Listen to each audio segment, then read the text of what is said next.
Assalamualaikum warahmatullahi wabarakatuh. Bismillahirrahmanirrahim. Alhamdulillahirabbil alamin. Wassalatu wassalamu ala sayyidina Muhammadin wa ala alihi wa sahbihi ajmain. Segala puji bagi Allah Subhanahu wa taala yang masih memberi kita napas hingga detik ini, yang masih mengizinkan kita menyebut namanya, dan yang masih mempertemukan kita di bulan yang penuh berkah, bulan Ramadan ini. Salawat dan salam semoga tercurah kepada junjungan kita Nabi Agung Muhammad Sallallahu Alaihi Wasallam, keluarga beliau, para sahabat, dan seluruh umat hingga akhir zaman. Para pendengar rahimakumullah, Ramadan datang lagi. Tetapi mari kita jujur pada diri sendiri. Berapa Ramadan yang sudah kita lewati? Berapa yang benar-benar mengubah hidup kita? Coba kita tundukkan kepala sejenak. Tahun lalu kita Ramadan bersama siapa? Ada orang tua, ada sahabat, ada keluarga, ada orang-orang yang kita cintai, yang Ramadan ini sudah tidak bersama kita lagi. Ramadan ini bisa jadi Ramadan terakhir buat kita. Pemirsa jamaah Zawiyah Kedai Cinta, pada episode jagongan bulan Ramadan kali ini kita mengangkat tema nasihat-nasihat untuk orang yang berpuasa. Ya, walaupun saya sendiri masih butuh banyak nasihat. Nasihat yang pertama, puasamu untuk siapa? Saudaraku, para pemirsa rahimakumullah, ada seorang laki-laki setiap Ramadan ia puasa penuh, tidak pernah bolong, tidak pernah mokel, tidak pernah belok ke warung. Tetapi lisannya sangat tajam, komentarnya menyakitkan, hatinya mudah marah. Suatu hari ia berkata dengan bangga, saya ini puasanya kuat. Rasulullah SAW mengingatkan, malam yada' qawla zuri wal amala bihi falaisa lillahi hajatun fi ayyada'a ta'amah wa syarabah.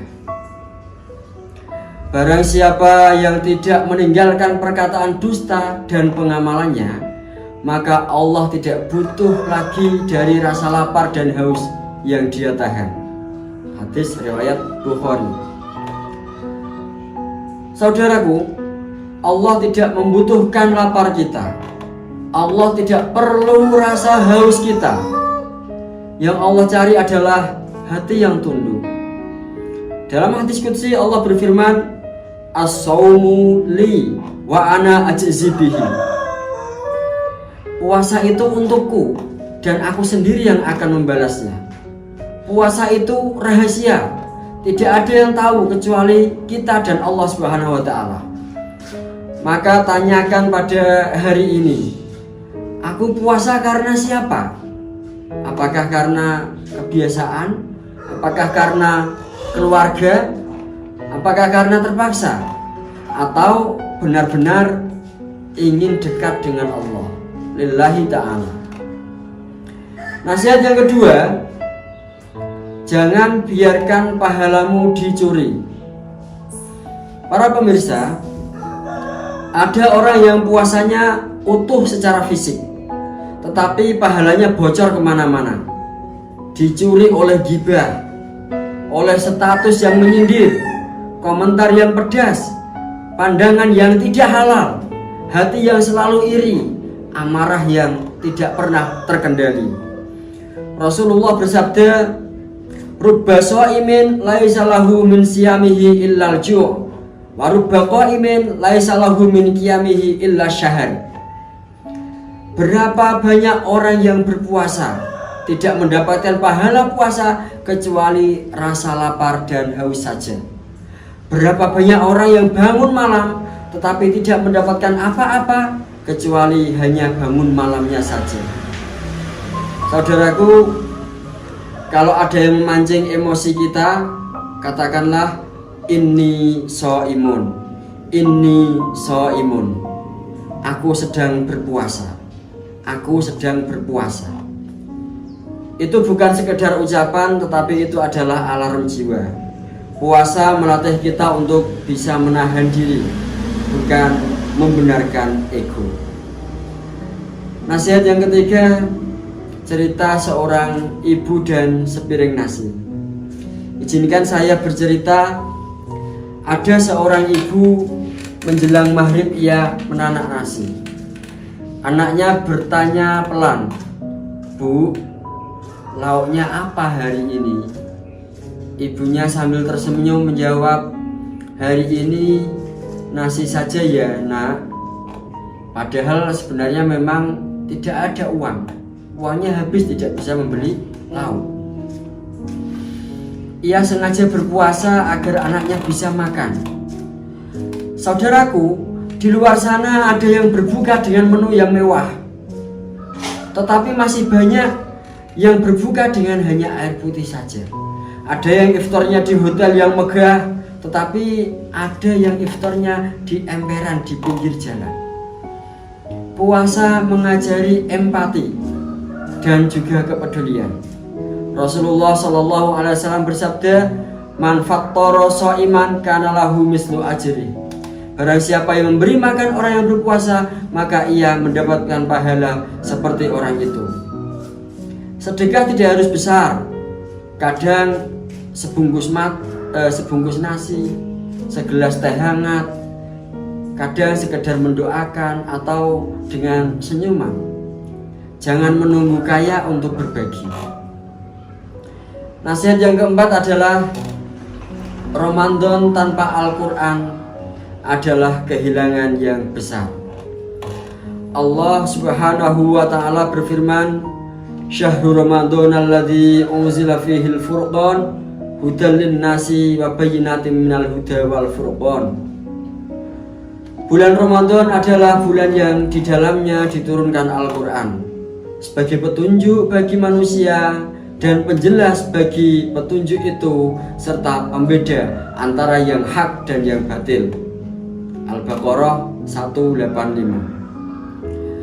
Pemirsa yang dihormati Allah, kalau Ramadan berlalu tanpa Al-Quran, itu kerugian yang amat besar. Tidak harus 5 juz, tidak harus 3 juz, tidak harus 1 juz, bahkan 1 halaman pun cukup, asal dilakukan dengan istiqomah. Karena Al-Quran itu tidak hanya sekedar ucapan atau bacaan, tetapi ia juga bisa menjadi obat hati.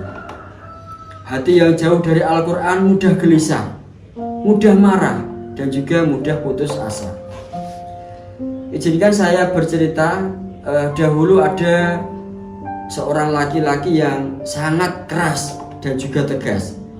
Dia ditakuti oleh banyak orang. Ia keluar rumah dengan membawa sebilah pedang dengan niat untuk menghabisi nyawa Rasulullah SAW.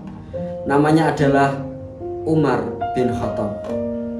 Di tengah perjalanan ia diberitahu oleh orang lain, "Adikmu sendiri sudah masuk Islam." Ia pun marah dan berbelok arah, datang ke rumah adiknya dengan amarah yang membara. Begitu masuk, ia mendengar lantunan suara Al-Quran. Adiknya sedang membaca firman Allah dari surat Toha. "Toha ma anzalna 'alaikal Qur'ana litashqa." Toha, kami tidak menurunkan Al-Quran kepadamu agar engkau celaka. Suara itu menghentakkan hatinya. Lelaki sekeras Umar tiba-tiba gemetar. Tangannya yang biasa menggenggam pedang kini bergetar memegang lembaran mushaf. Ia berkata pelan, "Indah sekali kalimat ini." Saat itulah hatinya pecah. Saat itulah kesombongannya mulai runtuh. Dan dari lantunan Al-Quran itu, Allah membalikkan hidup Umar. Dari yang dulunya orang yang paling membenci dan memusuhi Islam, menjadi orang yang paling membela dan di depan Islam itu sendiri. Dari hati sekeras batu menjadi jiwa yang tunduk kepada perintah-perintah Allah. Saudaraku, kalau Al-Quran bisa melembutkan hati Umar, maka kita merasa cukup Ramadan tanpa Al-Quran. Kalau satu surat saja bisa mengubah arah hidup seseorang, mengapa kita membiarkan mushaf kita penuh debu? Maka di Ramadan ini buka Al-Quranmu, walaupun hanya sebentar, walaupun hanya 1 halaman. Biarkan ayat-ayat Al-Quran menyentuh hatimu, karena mungkin perubahan hidup kita dimulai dari 1 ayat yang kita baca dengan penuh air mata. Nasihat kelima, jika ini Ramadan terakhirmu. Pemirsa rahimakumullah, bayangkan ini Ramadan terakhir bagi kita. Kalau ini Ramadan terakhir, masihkah kita menunda untuk taubat? Masihkah kita menyimpan dendam dan amarah? Masihkah kita malas untuk melakukan ibadah dan sholat? Allah berfirman, Ya ayyuhalladzina amanu kutiba alaikumus syiyamu kama kutiba alal ladzina min qablikum la'allakum tattaqun. Wahai orang-orang yang beriman, diwajibkan atas kamu berpuasa sebagaimana diwajibkan atas orang sebelum kamu agar kamu bertakwa.